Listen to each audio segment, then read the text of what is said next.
Bismillahirrahmanirrahim. Assalamualaikum warahmatullahi wabarakatuh. Perkenalkan, nama saya Hasina Turinda, NIM D1A019231. Saya kuliah di Universitas Mataram, Fakultas Hukum, Prodi Ilmu Hukum semester 6. Di sini saya akan membuat tugas mengganti UTS mata kuliah Hukum Tata Guna Tanah. Di sini saya akan menjelaskan tentang hukum tata guna tanah.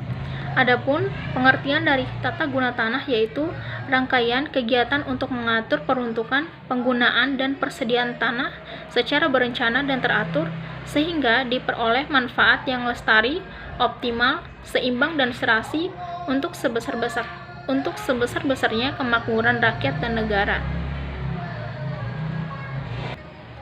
Adapun landasan hukum tata guna tanah yaitu terdapat dalam pasal 33 ayat 3 Undang-Undang 1945. Dalam pasal tersebut terkandung beberapa prinsip. Yang pertama, bahwa bumi, air, dan kekayaan alam dikuasai oleh negara. Yang kedua, bahwa negara sebagai organisasi kekuasaan dari bangsa Indonesia harus menggunakan bara tersebut untuk sebesar-besar kemakmuran rakyat. Adapun asas-asas tata guna tanah, yang pertama, prinsip penggunaan aneka.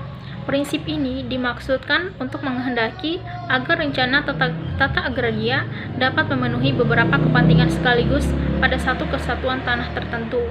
Yang kedua, prinsip penggunaan maksimum, yang dimana prinsip ini dimaksudkan agar penggunaan suatu bidang agraria diarahkan untuk memperoleh hasil fisik yang setinggi-tingginya untuk memenuhi kebutuhan rakyat yang mendesak.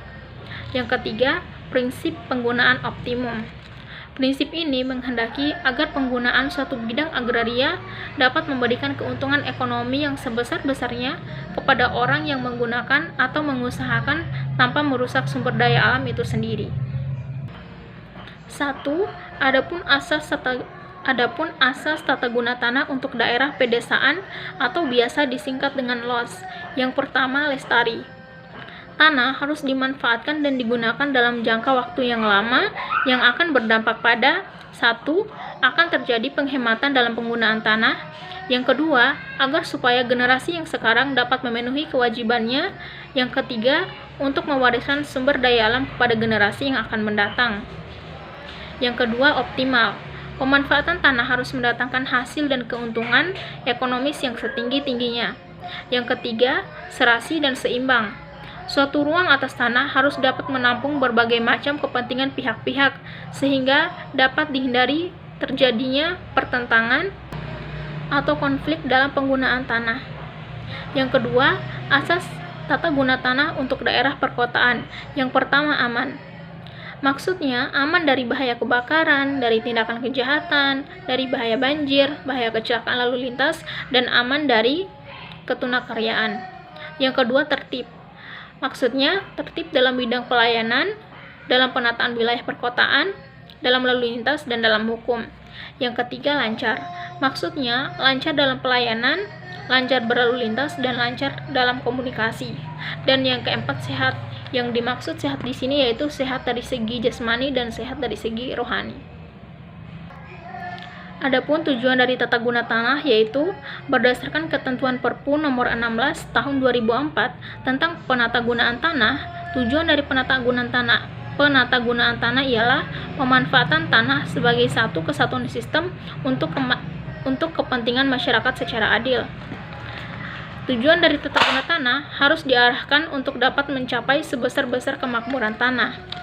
Adapun usaha yang dilakukan agar tercapainya tujuan tersebut yaitu yang pertama, mengusahakan agar tidak terjadi penggunaan tanah yang salah tempat. Yang kedua, mengusahakan agar tidak terjadi penggunaan tanah yang salah urus.